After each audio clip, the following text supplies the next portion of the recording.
Nous avons vu dans les précédentes vidéos que la présence d'eau à l'état liquide à la surface d'une planète dépend des conditions de température et de pression qui y règnent. Dans la vidéo précédente, nous nous sommes intéressés aux paramètres qui influençaient les conditions de pression à la surface des planètes.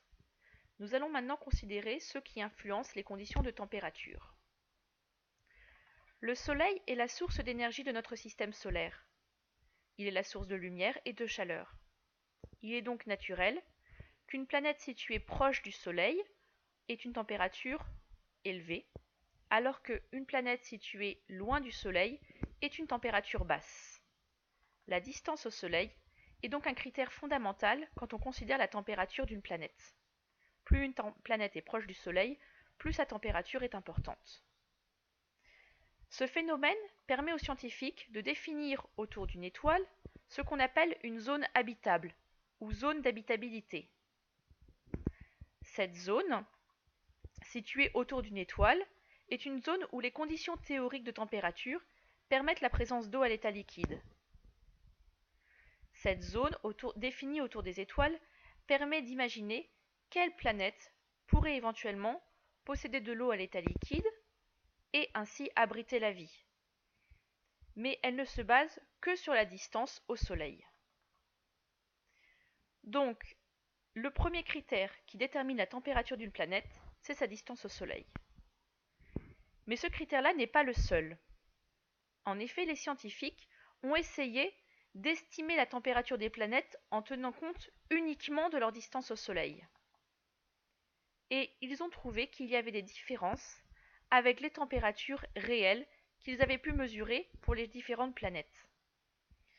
Cet écart est particulièrement important quand on considère Vénus. Il est existant, quoique plus faible, si on s'intéresse à la Terre, et il n'existe pas si on s'intéresse à la planète Mars. Pour comprendre à quoi est dû cet écart entre température calculée uniquement par rapport à la distance au Soleil et température réelle, on s'intéresse à ces trois planètes, Vénus, la Terre et Mars. Ces trois planètes sont différentes, notamment par leur atmosphère.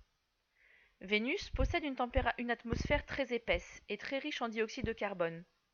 La Terre possède une atmosphère moyenne, avec une présence de dioxyde de carbone, même si ce n'est pas le gaz principal. Mars possède une atmosphère très mince, voire certains scientifiques considèrent qu'il n'y a pas d'atmosphère.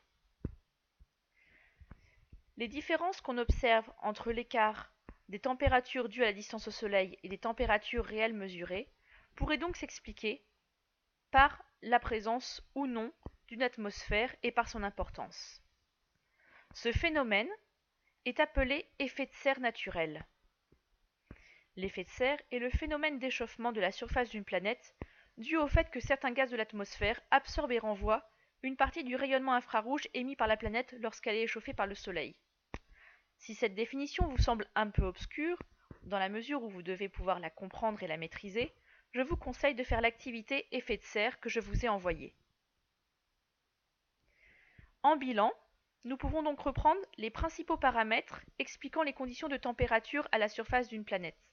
Le premier est sa distance au Soleil. Plus une planète est proche du Soleil, plus elle va être de température élevée. Le second, c'est la présence ou non d'une atmosphère autour de cette planète et de l'épaisseur de cette atmosphère. En effet, l'atmosphère, par l'effet de serre, peut influer sur la température d'une planète. Si on reprend tous les paramètres qui jouent sur la présence d'eau à l'état liquide, on obtient le schéma bilan suivant. Vous devez connaître et maîtriser ce schéma bilan et pouvoir l'expliquer.